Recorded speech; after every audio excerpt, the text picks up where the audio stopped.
Olá pessoal, sejam bem-vindos a mais um vídeo aqui do canal. E hoje eu estou de volta, finalmente, com a série de ficção científica aqui no quadro Crítica Literária. E hoje vamos falar sobre 1984, esse é um livro publicado por George Orwell na Inglaterra em 1949 e é um marco muito importante para a ficção científica e uma das mais poderosas críticas contra o totalitarismo.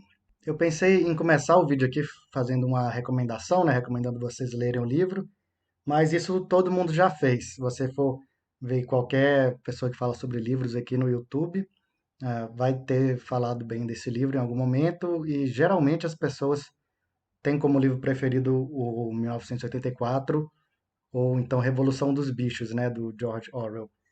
Mas o que que torna esse livro tão interessante? Bom, para quem não conhece o meu método aqui, né, de crítica literária, eu vou sempre falar da forma e do conteúdo.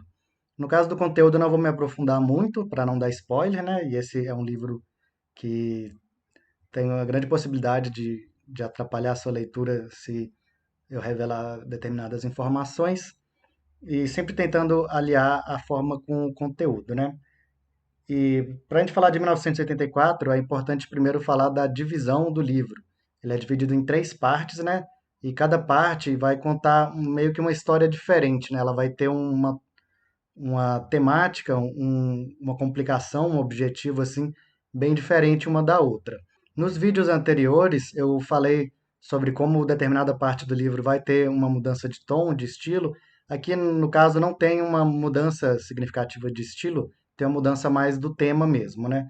Então na primeira parte a gente vai ter aquela ambientação, né? A ficção científica ela entra dentro daquele guarda-chuva de ficção fantástica, né? Que vai apresentar um mundo que é diferente do nosso, que funciona com outras regras. Então, nessa introdução, a gente vê o dia a dia do protagonista, e é através dessa descrição do dia a dia do protagonista e das atividades que ele vai fazendo, a gente consegue ver quais as diferenças entre esse mundo ficcional e o nosso mundo. E aqui, no caso, é uma ficção científica, né, também chamada de ficção especulativa, que vai especular em cima de conceitos e teorias que já são conhecidos da ciência. Então a pessoa vai criar algo diferente, algo que não existe, mas ela vai ter um certo grau de conhecimento científico para entender o que está em alta, o que os cientistas estão falando, como que eles estão explicando a nossa realidade, para daí criar uma versão ficcional dessa ciência que explica essas diferenças entre o nosso mundo e esse universo ficcional. E aí, o mais interessante, o mais importante a se falar sobre 1984 é que é um livro que faz especulação em cima de ciências humanas, né? Diferente, por exemplo, de um Star Trek, né? Que tenta dar explicações físicas para determinados aparelhos que eles têm, que não existem, né? Aqui isso é deixado muito de lado, e foca-se muito, né? Tanto as descrições como as explicações que o autor coloca são especulações em cima de conhecimentos e teorias das ciências humanas. Aí tem psicologia, tem direito, ciência política, linguística, história, né? Todas essas áreas são bem contempladas aí. O autor ele tem um conhecimento bom de teorias, né, que estavam em alta na época, principalmente essa coisa do chamado pós-guerra, né, que tinha teorias para explicar o totalitarismo, explicar o racismo, a desigualdade, e também tinha um novo socialismo, né? Para quem conhece o livro, sabe que ele critica totalitarismo, mas ele critica bem especificamente e cita nominalmente o socialismo. Então, é uma espécie de crítica ao modelo soviético que tinha na época, que já era bem diferente da proposta ideal da União Soviética, que é a proposta marxista. E daí essa descrição e essa explicação de ciência ficcional, ela está presente não só na introdução, mas principalmente depois, nas outras duas partes, ela aparece de uma forma mais didática, mas eu vou chegar lá ainda. Então, a primeira parte, essa introdução, né, tem a contextualização, você conhece quem é aquele personagem, como é o mundo em que ele vive, né, quais as regras desse mundo. E se eu fosse dizer assim, qual é o tom da primeira parte do livro, eu conseguiria explicar ele com duas palavras, com três palavras: cheiro de repolho cozido. No começo a gente tem as descrições dos ambientes, é tudo muito precário, tudo muito pobre, muito feio, né? E daí tem toda uma descrição de cheiros e de cores e de texturas assim que trazem essa ideia do feio, né? Aquilo que não está ideal. Diferente de uma ficção asimoviana, por exemplo, né? Que é tudo muito branco, muito reto, muito limpo. Aqui é o contrário, tudo é feio, tudo é sujo, nada nunca está bem. E com essa descrição, bem no comecinho, assim, que ele descreve os cheiros, né, do local onde o personagem está, você entende como é esse mundo. Mas aí a cada parte tem uma mudança também dessa descrição de como é o ambiente em volta, ou melhor dizendo, como é a percepção que o personagem tem desse ambiente em volta. Na segunda parte, eu iria explicar qual é o tom com uma descrição que tem aqui de uma cena do personagem deitado numa cama no seu apartamento, numa tarde de verão, e o sol entrando pela janela. Isso aí é o tom da segunda parte. Então a segunda parte tem um tom que não é tão feio, tão incômodo quanto a primeira.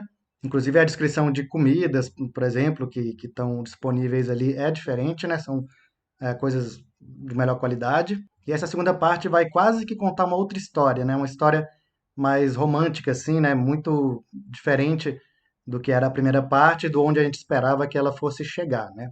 Então tem uma reviravolta ali da primeira para a segunda parte e outra reviravolta da segunda para a terceira. Esses aí são os spoilers que eu não quero contar. E a terceira parte, ela também tem uma mudança de tom bem evidente, assim, porque ela é mais onírica, né? Quando eu falei do Fahrenheit 451, eu disse que tem uma linguagem bastante alegórica, né? Bastante metafórica, assim, que dá uma ideia meio surreal. A realidade que está sendo narrada se mistura com a descrição do narrador. E aqui, no caso da terceira parte do 1984, é bem isso também, né? Tem um clima mais onírico, assim.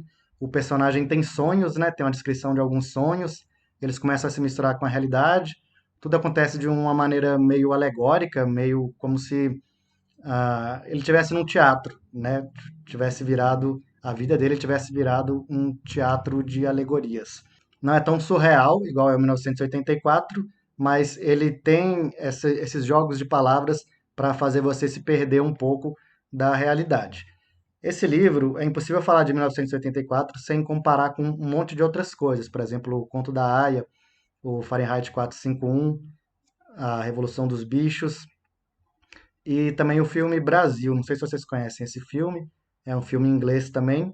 E eu gosto de comparar o 1984 com o Brasil, porque, assim como todas essas obras que eu falei, ela tem referências muito claras do 1984, que veio antes, né? E eu diria até que o Brasil, pelo menos em alguns momentos, ele é uma paródia do 1984. Ele tem um tom mais humorístico, né? E é uma paródia de 1984. Várias coisas que aparecem aqui, da caracterização desse universo e tal, é parodiada lá no filme. E mais pro final do filme, a gente tem cenas mais bizarras, mais alegóricas, que lembram muito esse final do 1984 também. Essa parte 3, além disso, ela tem algumas cenas mais brutais, assim, mais violentas, mais incômodas, mas não incômodas como a primeira parte, que tem um mau cheiro, mas incômodas com o tom pesado, né, das falas, dos diálogos, que começa cada vez mais a apresentar uma realidade mais crua, mais dura para o leitor, sendo que aquela descrição que a gente teve no começo era só uma preparação para isso, que é no final a explicação mesmo. Como eu falei, tem muitas teorias, né, das ciências humanas que são referidas aqui, né? Então a gente tem no final da segunda parte uma explicação de história. Então tem uma longa, muito longa explicação, né, da história desse mundo, né? Como que o mundo foi da Segunda Guerra, que a gente conhece, até esse universo ficcional, que a gente não está conhecendo agora, né? Então é explicado toda a história. E aí, na terceira parte, tem algumas explicações também. As explicações basicamente para você entender qual é a ideologia do partido, né, do Socing, o socialismo inglês, que é esse governo totalitário que é descrito no livro. Você vê o que ele é, o que ele prega, como funciona essa sociedade lá no começo. Você tem mais disso, né, na metade. E no final tem a explicação de por que eles estão fazendo aquilo, qual que é a ideologia deles, qual é o ideal deles, né? Então a gente tem o passado, o presente e o futuro desse universo de 1984. Bom, com relação ao estilo, é um estilo bem simples e fluido, bastante agradável assim. Como eu falei, é incômodo, mas do ponto de vista linguístico mesmo, do ponto de vista formal, ele é bastante simples, né? Ele faz muito com muito pouco. Acho que a força da poética de Orwell reside justamente nessa simplicidade. Com umas poucas palavras, umas poucas informações que ele dá, ele consegue construir muito bem um universo e te dá bastante material para pensar, bastante profundidade para expandir aquilo. A gente tem inserções, né, que são inserções de texto didático, né, essas partes que eu falei que ele explica a história, explica a língua, a psicologia, a, a ideologia e até mesmo uma parte de explicação de filosofia. Ele coloca essas inserções enormes assim de texto num tom didático, meio como pastiche mesmo de livro acadêmico. Mas fora isso, é uma narrativa muito fluida, muito rápida, assim, não fica travada em nenhum momento, né? Não fica desagradável a ponto de você, né, querer passar essa parte. É sempre bem leve assim e sem muito rebuscamento também.